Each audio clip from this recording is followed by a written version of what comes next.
Hey everybody. Today we're going to talk about the very beginning development of public education in the United States. Public education as a collective responsibility actually predates the establishment of our country. In 1647, and remember I told you don't have to know any dates, okay? But in 1647, so we're talking 70 some years before 1776, people in Massachusetts, okay, in the colonies there, got together and decided it was good to educate their youth for one specific reason. Okay, education as a mass endeavor in the United States started as a way to protect children from Satan. Okay, it was tied with religion, morals, and literacy. Okay, I have attached in the in Blackboard some visual aids for today. Okay, one thing I've given you is this. It's called the Old Deluder Satan Act. Okay, it reads in part, "It being one chief project of that old deluder Satan to keep men from the knowledge of the Scriptures as in former times by keeping them in an unknown tongue," that would be Latin, blah blah blah. Okay, it is therefore ordered that every township in this jurisdiction, after the Lord hath increased them to 50 households, shall forthwith appoint one within their town to teach all such children, blah blah blah blah blah. Okay, so way back in 1647, okay, to keep children safe from the devil. Okay, the villages, once they got to 50 families, appointed a single person to teach the children basically to read. They had to read the Bible so they could get God's word directly from the Bible and thus not be deceived by Satan and led astray and lose their souls. Okay, so initially public schooling in the United States was based on religious purposes. Okay, and it stayed that way for quite a long time. As we tell the story, you'll see that. Okay, and it's also very important for you to know that the initial teachers were always parents. Always.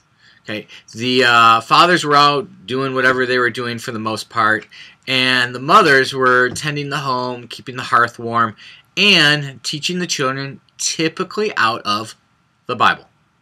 Okay, so literacy was very important in the beginning of education, and slowly as education became a mass endeavor, the parents' role in educating their children diminished while the public's role grew.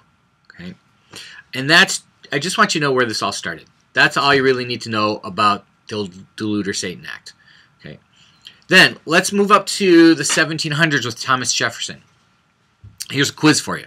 What was the thing about which Thomas Jefferson was most proud? Anyone? Anyone? The answer is founding the University of Virginia. Education was very important to Thomas Jefferson, and he proposed several times throughout the Virginia legislature public schooling. Unfortunately, every time he failed. It didn't work. But what Thomas Jefferson's idea was to, quote, rake rubies from the rubbish. Okay? He said that we need to replace the aristocracy by birth by the aristocracy of merit. Okay? That anyone could be a leader if they were naturally inclined to do so. It didn't have to rely on lineage like it had in Europe. So his idea was this: offer broad public education to well, he would say all children, but it was all white boys, okay? All young male children that were white, and educate them in their basic literacy, numeracy, okay? From that education, some people would rise to the top. Okay? Those people would be selected out and given grammar school education, which would be one step above elementary school, okay? Some people then would rise up and do very well in grammar school, and then those people would be offered university education, and those would be the leaders of our new nation. That was his idea, to rake rubies from the rubbish. And, you know, we all love Thomas Jefferson. But if you look at his verbiage there, okay, he's looking at most of us as rubbish. Okay? I'm sure not you, but those other people. Okay? So that idea, you're going to see come back time and time again, raking rubies from the rubbish. People won't use those words, but that idea is still in our public schools today. Okay? Now, before we get into the straight story of going directly into what we know as public schools, there are many false starts, many forms of schooling that started and stopped. The first one of which I want you to know about is called the Lancaster or charity schools. Okay, in the port towns, in the major cities of the country, okay, there was not much separation between wealth and poverty. Okay, and having poor kids run around was not a good thing. Oh, one warning I need to give you. Okay, I'm going to say a lot of things that would be outlandish today in 2013. Okay, but I'm talking within the historical times. Okay, so don't go and sue me or think I'm a racist or a horrible person. Okay, so just know when I say these things, it's within a historical context. So anyway, back to the charity schools. Okay, the city leaders needed to get these poor kids off the streets. Okay, and they needed to educate them. The poor kids didn't want to go to school. Okay, they wanted to be making money to help their families or to run around, to have fun. Okay, a guy from England came over named Joseph Lancaster, and he said, "You know what, guys? I can solve your problems. I can put 1,000 kids in one room and educate them and not even be there. So we can educate a lot of kids cheaply." Well, you can imagine among the elite, Joseph Lancaster was a freaking rock star. Okay? Now, I usually draw this on the chalkboard, but this, whoops, is what a Lancaster school looks like.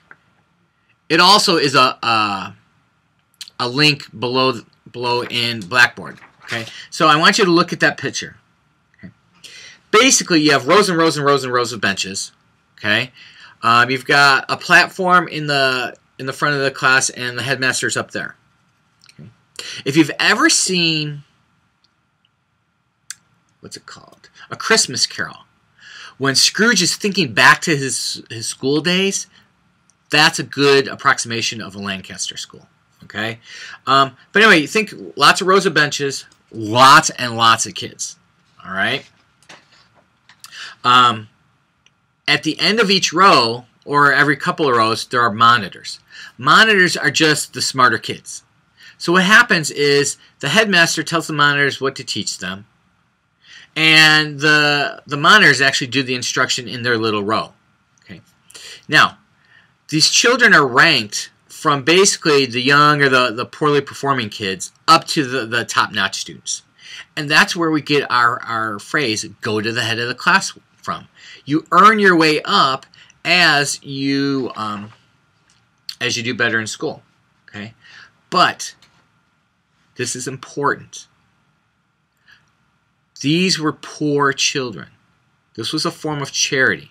Okay? It is deeply believed by the leaders of society at the time that the United States is the land of opportunity. Okay? If you can't make it here, something must be wrong with you. There's really only one reason for you not to be successful in the United States at this point. And that is you're lazy and immoral. Okay? So, this is the leader's thinking. These Lancaster or charity schools were supposed to basically save these poor kids. Alright? That means the stakes are pretty high. Their very souls are at stake. When I was a doc student, I was able to read some diaries from children who attended these. Charity schools or Lancaster schools were basically hellholes. They were horrible places with brutal discipline. If a child was misbehaving, his soul was at stake. So what you do is you march that kid up to the front of the class and you flog him. in front of everybody.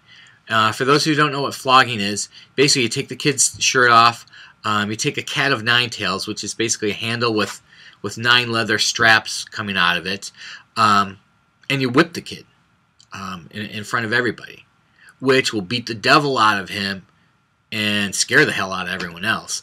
But you were saving souls, and that was the major purpose. Well, you can imagine, initially, there was tremendous support among the leaders for this. Okay, so they popped up all over the place. But they were also called charity schools. In the United States, charity is a good thing to give and a bad thing to receive. In order for the children to go there, the parents basically had to say, I'm a loser, I can't take care of my kids, you educate them. Okay? There's a tremendous stigma associated with this. So as fast as they rose up, they died out. But it was the first really big mass attempt at public schooling.